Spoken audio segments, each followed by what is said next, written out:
Hi welcome to ನಮ್ಮ magical ಕೈರುಚಿ. ಎಲ್ಲ ಆರಾಮ? ನಾನಿವತ್ತು ಮನೆಯಲ್ಲೇ ಸುಲಭವಾಗಿ ಹೇಗೆ ನೀವು ಪಾಲಕ್ ಪನ್ನೀರ್ನ ಮಾಡ್ಬೋದು ಅಂತ ಇಲ್ಲಿ ತೋರಿಸ್ತಾ ಇದ್ದೀನಿ. ಮೊದಲಿಗೆ ಸ್ಟವ್ ಆನ್ ಮಾಡಿ ಒಂದು ಪ್ಯಾನ್ ಇಟ್ಟು ಪ್ಯಾನ್ ಬಿಸಿ ಆದಮೇಲೆ ಎಣ್ಣೆ ಮತ್ತು ತುಪ್ಪನ ಹಾಕಬೇಕು. ನಾನಿಲ್ಲಿ 4 ರಿಂದ 5 ಸ್ಪೂನಷ್ಟು ಎಣ್ಣೆ ಮತ್ತು 1 ಸ್ಪೂನ್ ತುಪ್ಪನ ತೊಗೊಂಡಿದ್ದೀನಿ. ಇದೆರಡು ಬಿಸಿ ಆದಮೇಲೆ ಈರುಳ್ಳಿನ ಹಾಕಬೇಕು. ನಾನಿಲ್ಲಿ ಒಂದು ದಪ್ಪನೆ ಸೈಜ್ ಈರುಳ್ಳಿ ತೊಗೊಂಡಿದ್ದೀನಿ. ಈರುಳ್ಳಿ ಹಾಕಿ 1 ನಿಮಿಷದಷ್ಟು ಫ್ರೈ ಮಾಡಿ ಅದನ್ನು. ನೆಕ್ಸ್ಟು ಟೊಮೆಟೋನ ಹಾಕ್ಬೋದು. ನಾನು 2 ಟೊಮೆಟೋವನ್ನು ದಪ್ಪ ದಪ್ಪಾಗೆ ಹಚ್ಕೊಂಡಿದ್ದೀನಿ. ಏನಕ್ಕೆ ಅಂದರೆ ಇದನ್ನು ಗ್ರೈಂಡ್ ಮಾಡ್ತೀವಿ ನೆಕ್ಸ್ಟು. ತುಂಬ ಸಣ್ಣಗೆ ಹಚ್ಚೋ ಅವಶ್ಯಕತೆ ಇರಲ್ಲ, ದಪ್ಪ ಹಾಗೆ ಹಚ್ಚಿ ನೀವು ಹಾಕ್ಬೋದು.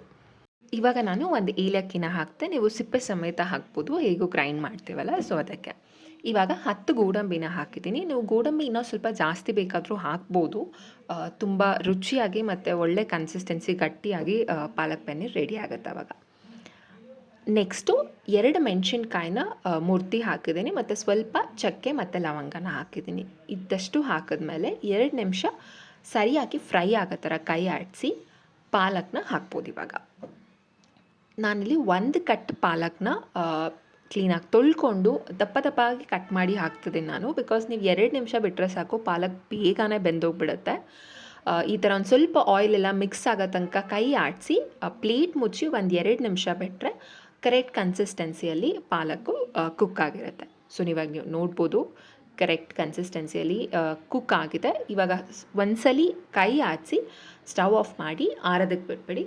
ಕಂಪ್ಲೀಟ್ ಆರದ ಮೇಲೆ ಗ್ರೈಂಡ್ ಮಾಡ್ಕೊಳ್ಳಿ. ಏನಕ್ಕೆ ಅಂದರೆ ಜಾರ್ ಬಿಸಿ ಆಗೋ ಚಾನ್ಸಸ್ ಇರುತ್ತೆ ನೀವು ಬಿಸಿದು ಹಾಕಿದ್ರೆ, ಆ್ಯಂಡ್ ಬಿಸಿದು ಹಾಕೋದು ಒಳ್ಳೆಯದು ಅಲ್ಲ.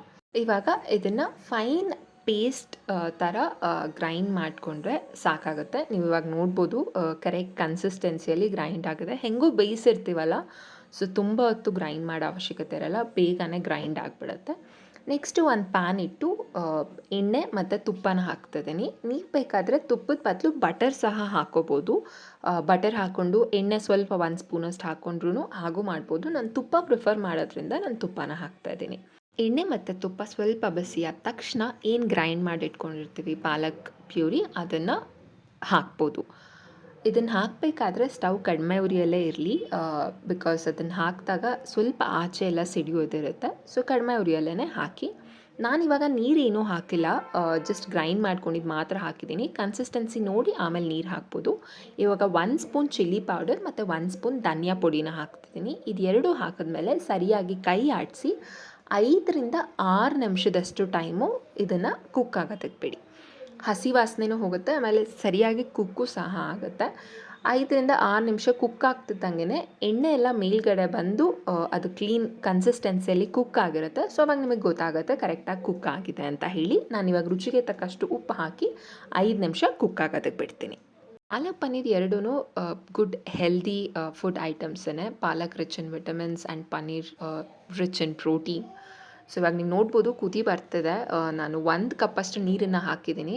ಸ್ವಲ್ಪ ಗಟ್ಟಿಯಾಗಿತ್ತು, ಸೊ ಆದ್ದರಿಂದ ನೀವು ಕನ್ಸಿಸ್ಟೆನ್ಸಿ ನೋಡಿ ನೀರು ಎಷ್ಟು ಹಾಕಬೇಕು ನೋಡಿ ಅಷ್ಟನ್ನು ಹಾಕ್ಬೋದು. ಇವನ್ ಸಾಲ್ಟ್ ಕಡಿಮೆ ಆದರೂ ಅಷ್ಟೇ, ಆಮೇಲೆ ನೀವು ಸಾಲ್ಟ್ ಹಾಕಿ ಒಂದ್ಸಲಿ ಸ್ವಲ್ಪ ಕೈ ಆಡಿಸಿ ಕುಕ್ ಮಾಡಿದ್ರೆ ಸರಿ ಹೋಗುತ್ತೆ. ಸೊ ಇವಾಗ ನೀವು ನೋಡ್ತಿದ್ರೆ ಕುದಿ ಬರ್ತಿದೆ, ಎಣ್ಣೆ ಎಲ್ಲ ಮೇಲ್ ಬರ್ತಿದೆ ಅಂತ ಹೇಳಿದರೆ ಇವಾಗ ಒಂದು ಕರೆಕ್ಟ್ ಕನ್ಸಿಸ್ಟೆನ್ಸಿಗೆ ಕುಕ್ ಆಗಿದೆ ಅಂತ ಹೇಳಿ. ನೆಕ್ಸ್ಟು ಪನ್ನೀರನ್ನ ಹಾಕ್ಬೋದು. ನಾನು 200 ಗ್ರಾಮ್ಸ್ ಪನ್ನೀರನ್ನ ಇಲ್ಲಿ ತೊಗೊಂಡಿದ್ದೀನಿ.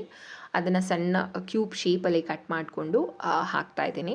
ಇದನ್ನು ನೀವು 8-10 ನಿಮಿಷ ಕಡಿಮೆ ಫ್ಲೇಮಲ್ಲಿ ಕುಕ್ ಮಾಡಿದ್ರಿ ಅಂತ ಹೇಳಿದರೆ ಪಾಲಕ್ ಪನ್ನೀರ್ ರೆಡಿ ಇರುತ್ತೆ.